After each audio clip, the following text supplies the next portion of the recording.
Picture this.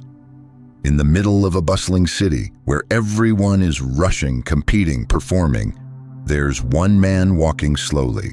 No phone in hand, no Bluetooth call, no stress on his face. He's dressed plainly. He doesn't look rich, he doesn't look poor, he just looks free. While the crowd around him is in a frenzy, checking stocks, rushing to meetings, flaunting outfits, chasing likes, he walks as if he's not part of this race. Because he isn't. He's not hustling, he's not selling himself. He's not trying to get ahead. And that's exactly what makes him dangerous. He's not plugged into the same machine the rest of us are. He doesn't measure his worth in money or followers or job titles. He doesn't care if you think he's successful. He's not interested in climbing a ladder that leads nowhere. He's living by his own rhythm, his own values. And that, in a world engineered to keep you dependent, is an act of rebellion. You see, in a society where everyone is desperately chasing money as if money is oxygen, the man who doesn't run becomes a threat. Not because he harms anyone, but because his existence asks a question that scares people to death. What if freedom isn't found in what you can buy, but in what you no longer need? What if success isn't accumulation, but liberation? What if the entire game is rigged and he simply walked off the board? The system can't handle that question. Because that man, the one who doesn't chase money, he isn't playing. He's outgrown the game. And nothing terrifies the system more than someone who doesn't want what it's selling. Let me tell you something few dare to admit. This society isn't just built on money. It's built on your need for money, on your fear of not having it, your fear of being poor, of being left behind, of being judged. Every major industry you interact with, from education to advertising to social media to tech, isn't just selling a product.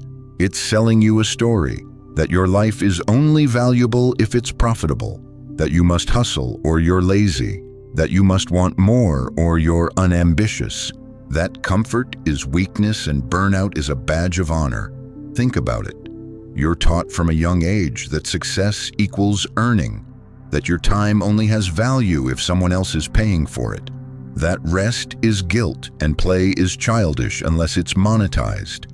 Even schools have stopped teaching curiosity. They teach compliance. They teach you to chase credentials so you can chase a paycheck. And then they hand you over to corporations that promise fulfillment, but deliver debt, deadlines, and dependence. Here's the brutal truth. If you don't crave money, you're not a good consumer. If you're content, you're bad for business. If you're self-sufficient, you're a glitch in the matrix. And society hates glitches. So they label you lazy, irresponsible, unrealistic, broke. But those words aren't truth. They're control. They're weapons to keep you running in circles, forever chasing the next thing, forever feeling like you're not enough. But what if the man who walks away from that chase isn't lost, but found? What if the man who lives simply isn't failing, but winning? What if rejecting the money obsession isn't weakness, but wisdom? Erich Fromm once said, "If I am what I have, and if what I have is lost, then who am I?"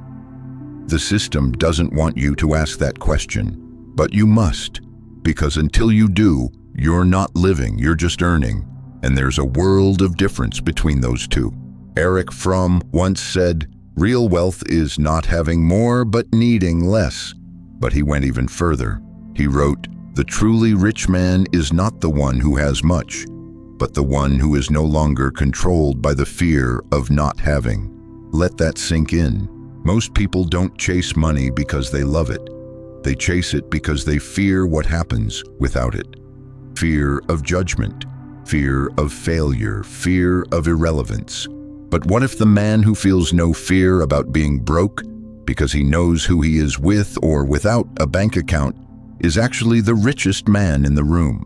Henry David Thoreau understood this long before the world turned into a 24/7 marketplace. He walked away from the noise, from the rat race, from the expectations. He built a cabin in the woods near Walden Pond, not to escape life, but to discover it. People called him poor, but he wasn't. He had enough food, enough shelter, enough time to think, write, walk, be. What he truly possessed was something most millionaires can't buy: freedom. Thoreau wasn't trying to beat the system, he simply stepped outside of it. And from there, he could see clearly. The more you need, the more you can be owned. But the less you need, the less you can be bought. Fromm echoed this truth decades later. He warned that modern man had become a slave, not to chains, but to consumption. We no longer ask who we are, only what we have. We don't seek meaning, we seek upgrades. Our identity is tied to what's in our wallet, not what's in our soul. But here's the radical idea. If you no longer fear poverty, you can no longer be bribed. You can no longer be lured with shiny things or silenced by the threat of scarcity. The person who doesn't fear being poor is the one who can finally choose to be free. Let's take it deeper. What really goes on inside the mind of someone who isn't controlled by money? Who doesn't wake up every day worrying about how to climb the next financial rung or prove their worth with a paycheck? Here's what I've learned. They're not living to consume. They're living to feel, to be present, to create, to savor. Their joy doesn't come from purchases, it comes from moments, from conversations, from silence, from a walk in nature, a book read slowly, a meal cooked with care. These are the riches that can't be taxed or marketed. They don't need to wear their value. They are their value. They don't chase status symbols to prove they matter. They don't need to. They know who they are, and that's enough. They don't fear being seen as less than because they've stopped playing that game altogether. Theirs is not a life of owning, it's a life of being. And here's the thing. They've reclaimed something we all had as children but lost along the way. The ability to wonder, to play, to be curious without a price tag attached. They've taken back the right to enjoy without owning, to belong without buying, to exist without performing. They find joy not in what they possess, but in what they experience. And that makes them deeply, quietly, untouchably powerful. Because when your happiness no longer depends on the market, the algorithm, or the paycheck, you've become something that terrifies the modern world. A person who cannot be manipulated, bought, or broken. So how do you actually live this way? How do you break the grip of money, status, and endless wanting? Thoreau gave us a blueprint nearly 2 centuries ago, and it's never been more relevant. He believed that freedom wasn't found in acquiring more, but in needing less. Every item you own, every service you depend on, every luxury you cling to comes with a string attached. And the more strings you collect, the more tangled you become. Thoreau didn't just talk about this, he lived it. He moved to Walden not to escape the world, but to study it from a distance. He built his own small cabin with his own hands. He grew his own food, lived with bare essentials, and in doing so, discovered a profound truth. When you reduce your needs, you increase your freedom. It's not poverty, it's power. It's not deprivation, it's clarity. See, when you're no longer chasing a bigger house, a flashier car, a fancier wardrobe, you free up something more valuable than money. Your time, your energy, your mind. You're no longer shackled to jobs you hate just to maintain a lifestyle you don't even love. You can say no without fear. You can walk away without regret because you've stripped life down to what actually matters and you've found it's more than enough. Thoreau once wrote, "A man is rich in proportion to the number of things which he can afford to let alone." Let that line live inside you, because the fewer things you must have, the fewer ways the world can control you. Minimalism isn't about owning nothing.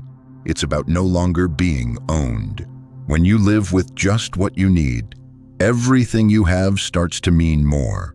And the space you create, that's where your real life begins. Now, let's take this even deeper. Thoreau showed us how to live with less, but Erich Fromm showed us why it matters. He warned that modern society has hypnotized us into believing that to have is to be, that your car defines your status, that your salary defines your intelligence, that your possessions define your worth. We've built a culture where you don't exist unless someone else sees it, likes it, and validates it. But Fromm flipped the script. He said, "True fulfillment doesn't come from having, it comes from being present, being alive, being free, being connected to yourself in a way that can't be sold or liked or monetized." He called it the mode of being versus the mode of having. And the difference is everything. When you live in the mode of having, you always need more. You're always afraid of losing what you've got. You become possessive, anxious, insecure. Your self-worth rises and falls with your paycheck, your appearance, your success. But in the mode of being, you're grounded. You're enough as you are. You don't need to prove anything. You can simply exist, deeply, meaningfully, peacefully. And here's the radical part. People who live this way are immune to the tools of modern manipulation. Ads don't work on them. Status symbols don't impress them. Peer pressure doesn't move them, because their sense of value isn't external, it's internal. They don't need to own the world to feel powerful. They need to know themselves. That's where their real wealth lies. So the question is this: are you living to accumulate, or are you living to become? Are you measuring your life by what you possess, or by who you are when all the noise is stripped away? Fromm's truth is simple, but it shakes the foundation of consumer culture. The person who chooses being over having is no longer a slave. And in today's world, that makes them truly dangerous. Let's be clear, money itself isn't the enemy. It's a tool, nothing more. It builds, supports, feeds, shelters. But somewhere along the way, we stopped using money and started serving it. We made it the master, the measure, the meaning. And that's where the danger begins. Because once your freedom depends on your finances, it's no longer freedom, it's a transaction. Think about how many people trade away their time, their energy, their health, even their values, for a paycheck. Not because they want to, but because they have to. They silence themselves in meetings to keep their jobs.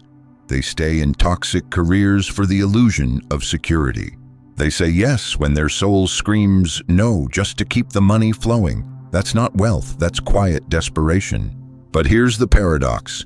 The moment you stop fearing the loss of money is the moment you become free to speak truth, to live with integrity, to choose what's right, not just what's convenient. When you no longer panic over shrinking bank accounts, you start asking bigger questions like, does this align with who I really am? Am I building a life I respect, or just paying to survive? The system wants you to think money is freedom, but it's not. Detachment from money is freedom. Mastery over your desires is freedom. The power to walk away, to say no, to live on your own terms, that's real wealth. It's not about rejecting money, it's about refusing to be ruled by it. So what does it actually look like to live without chasing money? What makes someone truly independent, grounded, and immune to manipulation? After reflecting on the wisdom of thinkers like Thoreau and Fromm, and after observing how modern society tries to keep us constantly striving, I've come to believe that there are 4 key principles, 4 inner strengths that set a person free, not just financially, but mentally, emotionally, and spiritually. The first is freedom from artificial desire. We live in a culture that's built to make you feel like you're always lacking something. Every ad, every social media trend, every status symbol tells you that you're not enough until you buy more. But the person who stops and questions that voice is already halfway free. They don't chase trends. They don't compare themselves to others. They ask simple but powerful questions like, do I really want this? Or, have I just been told I should?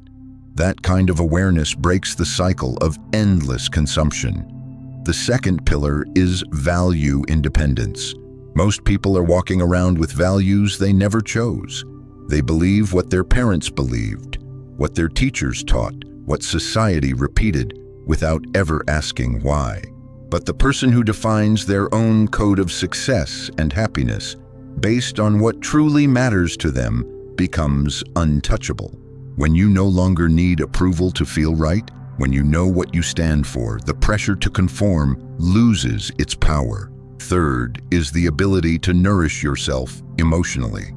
In a world where so many rely on likes, attention, or constant distractions to feel okay, the person who can sit alone with their thoughts, enjoy their own company, and feel at peace without external input, that person has a superpower.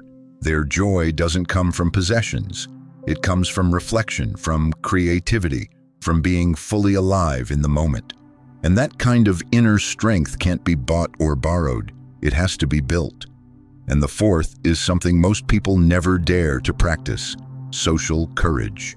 The courage to walk your own path even when others don't understand, to say no to what's expected, to let go of approval, to risk being called weird, lazy, unrealistic, because you've chosen to live with honesty instead of performance. That kind of courage shakes people. It makes them uncomfortable because it reminds them of their own compromises, but it also inspires. Deep down, people respect the ones who dare to be real. These four principles: freedom from fake desires, independence of values, emotional self-reliance, and social courage, they form the foundation of a life that cannot be bought, owned, or controlled. And in a system built on selling you a version of happiness that always stays just out of reach, that kind of freedom is revolutionary. Let's not sugarcoat it. Choosing not to chase money will cost you. Not in the way most people fear, not in hunger or poverty, but in perception. Society will misunderstand you. People will label you. They'll call you lazy, unmotivated, even a failure. Not because you are, but because you make them question everything they've been taught to value. You'll see it in the way people look at you when you say you've chosen a simpler life, when you say no to a promotion that doesn't align with your soul, when you pass up a high-paying job because it costs too much of your time, your health, your peace. They won't get it, and that's okay, because what you're gaining is something they can't see and probably wouldn't believe. You gain time, not just free hours, but time that feels yours.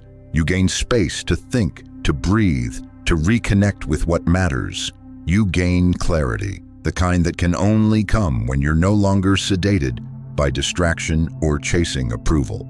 And above all, you gain something money cannot buy and no status can guarantee: freedom. Freedom to live with integrity, freedom to create without pressure, freedom to speak truthfully, to move slowly, to wake up and not feel like you're already behind.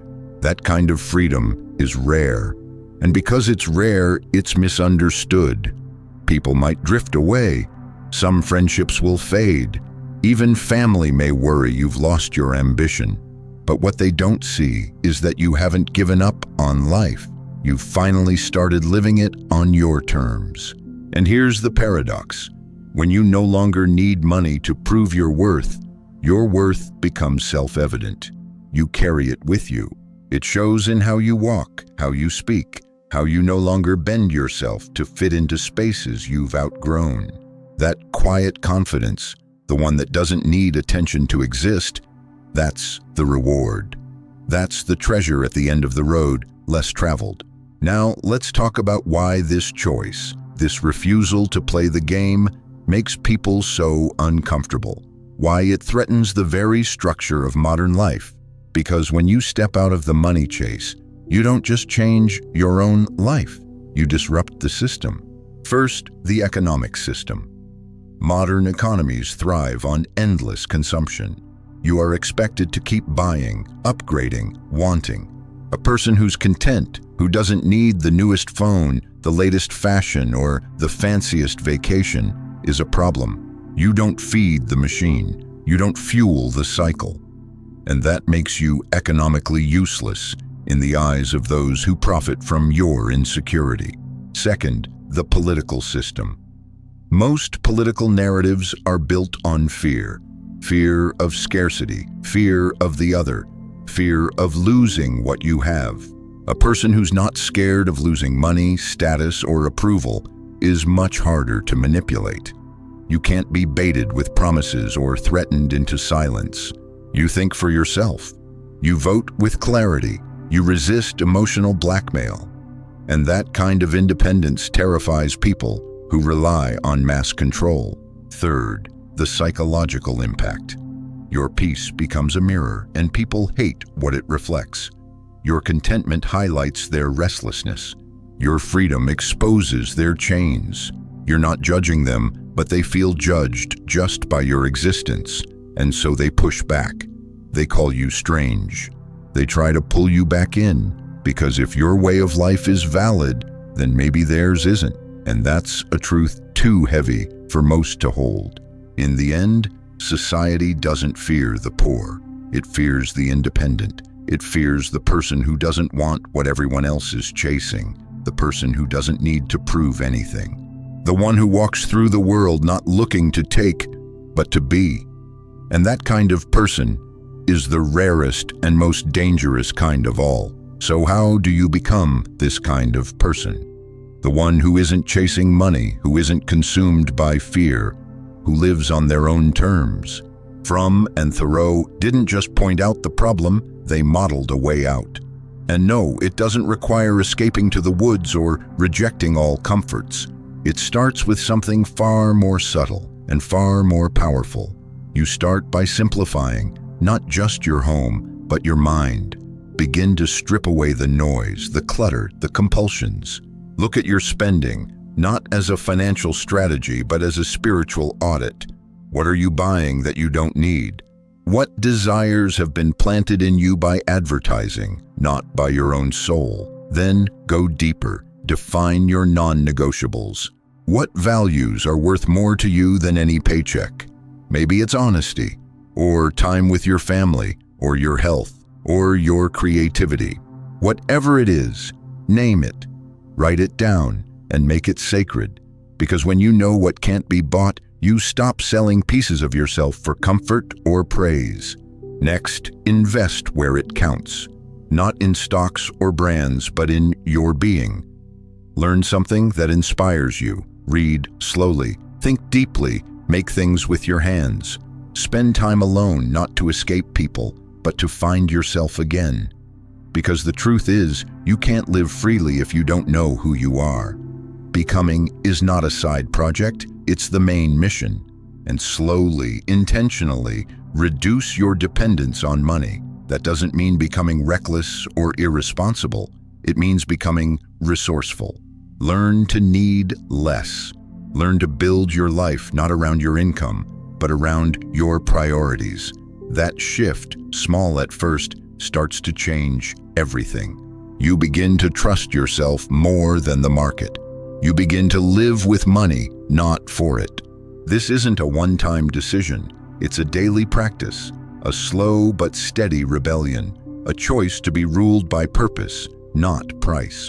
And every time you act from that place, you become a little more whole, a little more awake, and yes, a little more dangerous to a system that wants you asleep.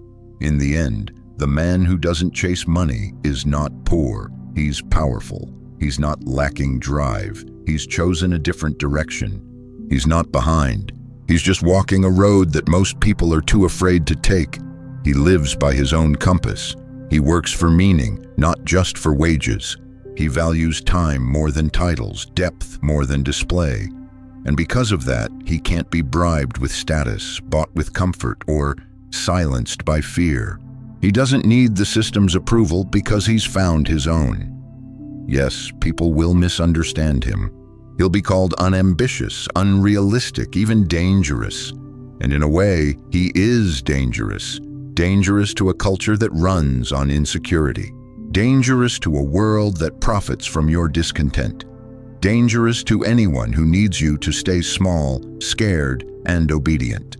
But make no mistake, this is not a story of rejection. It's a story of reclamation, of taking back your soul from a marketplace that tried to sell it, of remembering that freedom was never meant to be earned through exhaustion or debt. It was meant to be lived honestly, simply, and fully. Because the world doesn't need more millionaires with no peace. It doesn't need more influencers chasing applause. It doesn't need more productivity. It needs more presence. What the world needs now more than ever is men and women who are complete without consumption, who don't just survive the system, but transcend it. So ask yourself, what part of your life has a price tag, and what part never should have? And more importantly, who could you become if money no longer owned your choices? That's the question that changes everything. And in a world where almost everyone is for sale, the man who isn't becomes the rarest and most necessary kind of human being. Free,